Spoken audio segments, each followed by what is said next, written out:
దర్శనానికి భక్తులు పోటెత్తారు. బాలరాముడి ప్రాణ ప్రతిష్టాపన వేడుక తర్వాత తొలిసారి సాధారణ భక్తులు దర్శించుకునేందుకు అనుమతి ఇవ్వడంతో భారీగా తరలివచ్చారు.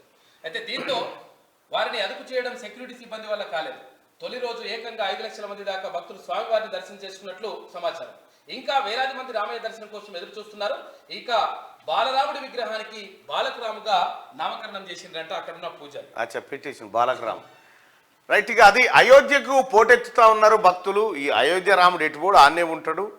మీరే పోయి మీదబడి ఆగమాగం కాకూరి. ఎప్పుడు పోయినా పోవచ్చు. ఆయన ప్రతిరోజు దర్శనం వేయడానికి సిద్ధంగా ఉన్నారు. మీరు దర్శించుకోవడానికి సిద్ధంగా ఉండుర్రి. ఇవాళ కాకపోతే రేపు కానీ ఒకేసారిగా ఇవాళ చూస్తే ఎక్కువ భక్తి, ఎక్కువ లక్ష్యం, ఎక్కువ మోక్షం వస్తుంది. జర దినదినం తగ్గుతా ఉంటే మొత్తం ఉన్నదంతా ఆళ్ళే ఎత్తుకుపోతారు ముంగటోళ్ళు అనేది ఏం లేదు. అయోధ్యకు 5 లక్షల మంది. అయోధ్య జనసంద్రమైంది.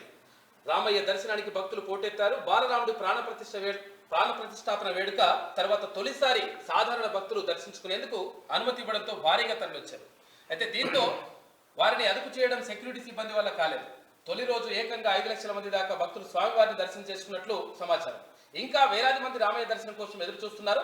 ఇక బాలరాముడి విగ్రహానికి బాలకరాముగా నామకరణం చేసిండ్రంట అక్కడున్న పూజారి. పెట్టేసింది బాలకరామ్.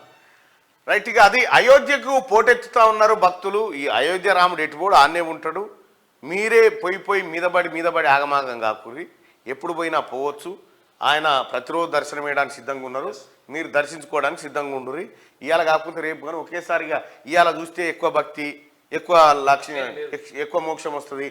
జర దినదినం తగ్గుతా ఉంటే మొత్తం ఉన్నదంతా ఆళ్ళే ఎత్తుకుపోతారు ముంగటోళ్ళు అనేది ఏం లేదు.